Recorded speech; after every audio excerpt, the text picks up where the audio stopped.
Hey, what's up everybody? Adobe Masters here, and today I'm going to be showing you how to create black and white images in Adobe Photoshop. So we're going to be going over two separate methods. This is the in product, and this is what we're going to start with. So we're going to be doing a quick and easy way, and then more of an in-depth way that you can sort of manipulate things a little more. So let's get started on this. First, import your image. I got this off of Envato Elements, which has an unlimited amount of stock footage and stock photos that you can download as many as you want with a subscription. If that interests you, check out the link in the description below. Once you have your footage imported, what we're going to do is we're then going to take the layer and we're going to go up to adjustments over here. So with adjustments, we want to look for the black and white adjustment. It is right here. You can also add it down here, black and white right there. So as you can see, it immediately turns it to black and white.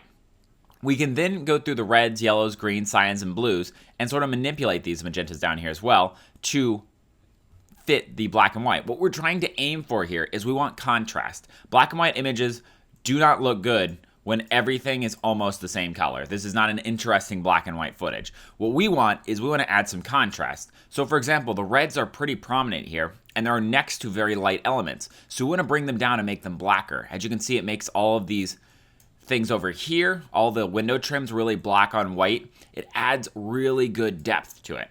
So we want to drag these back and forth. We don't want to make these black because then everything else becomes black. Unless, of course, you want the boat to stand out. If we make these also towards the black, the boat will become more of our subject. And maybe we actually want to do that. So let's actually do that because it keeps this light here. Grab the greens. Not a lot of movement up here. I'm going to keep them bright though. Cyans. I'm going to bring them down a touch. And then the blues, I think that sort of actually adds a nice element if we darken them to sort of outline everything. So we're going to go like that. And so with just that, you have a pretty quick black and white photo. If you want to add a touch more, you can go into brightness and contrast, bring that contrast up a touch, maybe the brightness up a touch. Yeah, just a couple. And you have yourselves a beautiful black and white photograph. So beginning, ending. Great way to do it. Another way you can do it is to click on your image once it's imported. A lot of times it'll be locked like so. It'll say background right here. Undo the lock so that you have the layer. Go to filter, down to camera raw filter. This is going to bring up basically a program within a program in Photoshop called camera raw. Now with camera raw, we're going to open the image. On the right side here, click the black and white button. This is the newer version of Photoshop. Camera Raw will have all of these features. It just looks a little different. There's even going to be this button somewhere in the old version. So if you have the old version, just search around. It's in there. You then want to go down to the basics. And with this, we want to make sure that we bring up the contrast a touch. We maybe bring the highlights. We move them around. So maybe right about there. I want to bring those shadows down. Again, I want that contrast in. Bring the whites. They feel good there. Maybe the blacks down a touch.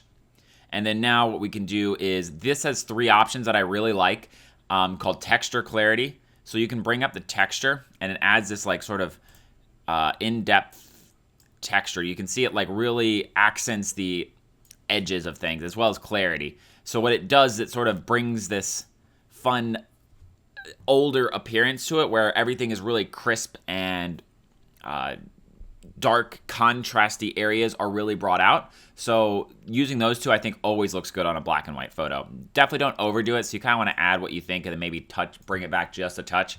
Our eyes have a tendency to keep going farther and farther and farther, so we don't want to do that. So that's looking pretty good. We can also go down here in the black and white mixer and do the exact same thing. If we want those reds to come down a touch more, that came good. We want those yellows to come down again so that we have the accent of the boat that sticks out. We can do that as well. So this is your sort of secondary. You have a little bit more control. You have a lot of other effects in here that are really just at your fingertips to grasp, but they're quick to do in here as well to create your beautiful black and white photograph. When you're done, you commit the changes and it'll take a second and there you go. So you have two options.